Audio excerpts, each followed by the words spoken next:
What's up, Fortnite fam? With the start of the new season comes new updates to the game. But how can we expect some of these changes to impact competitive? Let's talk about it right now. The first change we have to talk about is the Rave Cave. You may have known this area as Covert Cavern or Command Cavern in the past. However, now it is the bright and bumpin' Rave Cave. This area has been stacked with stationary mobility items like the slipstreams, launch pads, and geysers surrounding it. Another huge advantage to the area is the elevation on top of the Rave Cave and nearby. It is very easy to get surge tags from this POI, as well as a good understanding of what is ahead of you as you rotate. On top of all this, it has an incredible loot spread throughout the cave. This drop has up to 65 chest spawns, making it the most of any POI on the map. Also, you can now access the vault with your teammates instead of having to get that pesky card. While the POI is incredible, it's not the only new one on the map.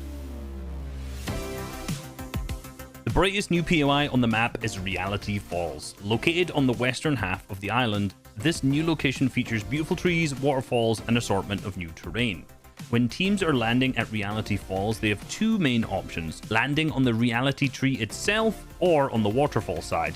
Each has their strengths and weaknesses. Players landing at the reality tree have fast access to chests for quick looting and also the reality tree's mobility. There's no materials up there, however there's a ton at the base, and they can use the air vent from the tree to go and grab some on the east side of the POI. On the waterfall side, players near the falls have much more loot available to them, but with a catch. A large amount of this loot can be found underground, alongside an almost unbelievable amount of fast harvesting brick. This means that players landing here can easily be pushed and pinched by teams landing at the reality tree. So if you really want to land here, make sure your box fighting skills are up to par. Reality Falls won't just be used by the players landing there, however.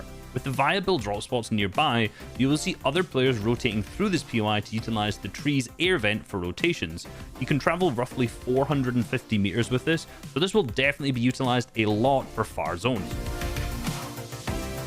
While we all know and love the standard mushrooms we've had for seasons, a new one has appeared known as the Bouncy Slurps room. If you walk or even bounce on these, they will give you 15 shield or health. You'll have to wait another 20 seconds before they recharge to do it again, but in the meantime you can use them as fall damage protection and mobility around the entire biome, even jumping onto things around you like an old depot container. These allow players to keep a lot of the healing items they find in the early game, as they won't be needed when landing near these trusty mushrooms, so we expect that teams leaving this biome will have an inventory stacked full of heals. Now, an interesting strategy with these are to box them up in the mid game and use them to recover health whilst going for surge tags. You may be wondering, how is that possible? Well, since they recharge every 20 seconds, you can trade some damage with another team, and rather than using your shields to heal up, you can continually use these mushrooms, keeping you stacked for the endgame. The new geysers offer great mobility. They're spread throughout the new biome in the southwest corner of the map. The geysers activate every 14 seconds, and this occurs with or without players standing on it. If you are on a geyser when it explodes, it shoots you up into the air, giving you the ability to glide. Pay attention when you're near a geyser. You cannot build directly on top of it. Additionally, the geyser will break players' builds. They can be great for rotations, but be careful parking yourself too close.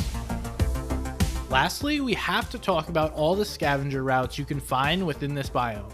There are numerous chests, floor loot, and ammo boxes located outside of the named areas. Believe it or not, there's actually more to take advantage of on the outskirts of this area than what is within Reality Falls. On top of this, you have a great spread of material to farm as you rotate around the outskirts. While it is heavily wood and brick, you could find a decent amount of metal. On top of all the loot and material you can find, you'll also notice how covered you are with the surrounding trees and large mushroom structures. This provides a seamless early game as you rotate around and prepare for the mid and late game. With FNCS right around the corner, understanding this new area is going to be very important to the season. Until next time, we'll see you on the battle bus. Beep beep!